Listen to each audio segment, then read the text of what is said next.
Okay, so today we're going to talk a little bit about choosing the right martial arts school for you. Now, there are many different types of martial arts schools out there. Different styles, obviously. Also, different types in the way that they're run. So the types of clubs that I have encountered over the years have been your public kind of down-to-earth sort of schools, and then you've got your mystical closed doors types of schools. And usually those types of schools are associated with special moves that nobody else knows about, or secret forms, and other such nonsense. In those two scenarios, the best school to go to is obviously the transparent school, the one that has no secrets and just shows you bare bones martial arts. That's where practicality comes into it as well.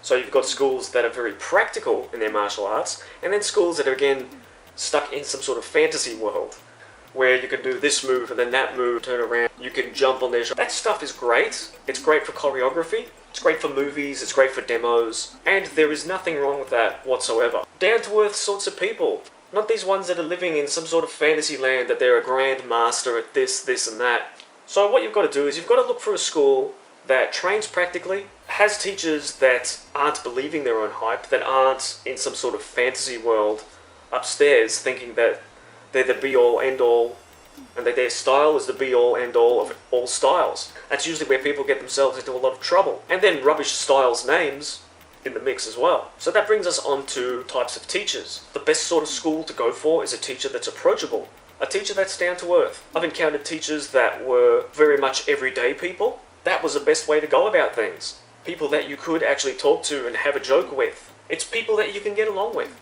Then you've got other teachers who I've encountered over the years who think that they're Captain America reincarnated.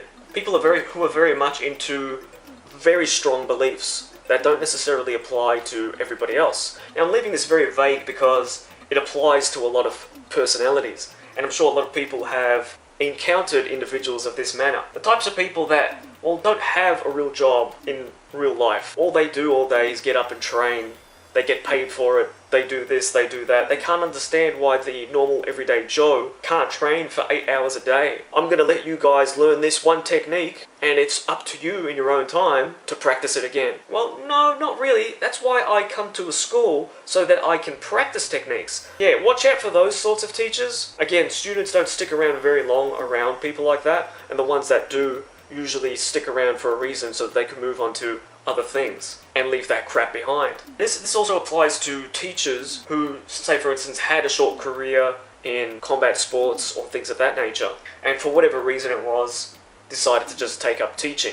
And then they put that whole mentality onto not only the serious practitioners, but the beginners and the people who are just training just to keep up their health, to keep up their strength and techniques. So there are different types of students. One mentality doesn't necessarily apply to everybody, and it's definitely going to get students of a certain caliber coming in. So what I'm saying is, look for a good teacher. Look for somebody that you can have a laugh with, somebody that you can talk with, somebody that you can share your real life with, and not somebody that turns their nose up or kind of rolls their eyes when you speak about certain things. I've had teachers that are very compassionate. They actually give a shit about their students. They actually care about what's going on in their lives.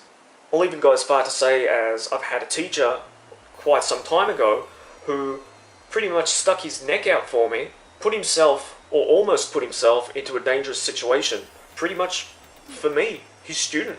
Whether it be through phone calls to find out if you're okay, or here's my number, if you need me, give me a call. Those are real martial arts teachers. Teachers that care about their students. Not the ones that are collecting, yep, this is how much per lesson. Oh look, you can't come in on the weekend because you'll have to pay an extra fee, or some crap like that. No. These are the types of teachers that you want to be around that say, if you happen to be around in the area, drop in, we'll do some training. I'm very thankful to have been around teachers of that nature, and it means a lot to me. So this is where bonds get created with teachers and students as well. You know, you want to stay away from those teachers that it's just like, well, yep, class is over, I'm going home, see you guys. They're out there in their car and they're gone. You know, the teachers that stay behind after class. Do you want to work on this? Do you want to work on that? That wasn't looking so good in class, let's try it again. That is a proper martial arts teacher. Again, teachers that you have to watch out for. A good teacher is a teacher that shows you a technique. Gets a student up, they do the technique together. Cool, alright guys, everybody try it, go around the room. And then the teacher is involved as well. They go around the room, and they train with everybody as well. The thing that you have to watch out for are the teachers that stand up the front, so tell a student to come out. They do all these fancy schmancy super duper moves to them, sometimes being quite rough.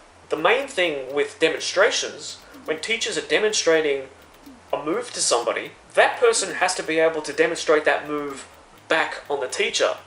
Otherwise, how do you know that you're doing it properly? How do you know that it's working? You can't just be a crash test dummy and then assume that everybody in the room is going to get it.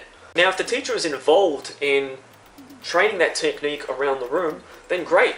You're doing it with the teacher's doing it to you. You get to feel how that technique feels when it's done to you. You get to feel how the technique works and how it feels when you do it to the teacher. And if you're doing it correctly, the teacher will be like, cool. If you're not doing it correctly, the teacher will be like, well, look, your arm should be here or your leg should be there. If it's just two students that are doing it, they're doing it blindly to each other. They may be doing it wrong. They're learning it wrong. The teacher has to be involved in the drills. He can't just be up the front showing everybody how it looks to beat up one of their students and then, all right, you guys do it amongst yourselves. I'm just going to stand here and talk shit for the rest of the night. That's no way to learn. You're not going to be learning properly. And what sort of power trip is that? It's like, yeah, I'll beat up a whole bunch of students today, but I won't give them the opportunity to do it back to me. The best type of teacher is a teacher that has bruises. Why? Because he actually gets into shit. He's doing stuff. And he himself is constantly learning as well. If it's a teacher that doesn't have a scratch on him, sure, he can do these moves and they look great. It looks like he should be in a Hollywood film. Maybe that's where he belongs. Not in a real life training scenario where you're actually teaching people techniques. They're going to go out there and they're going to do this technique. They're going to do it wrong because they didn't have that proper teaching as to how to do it.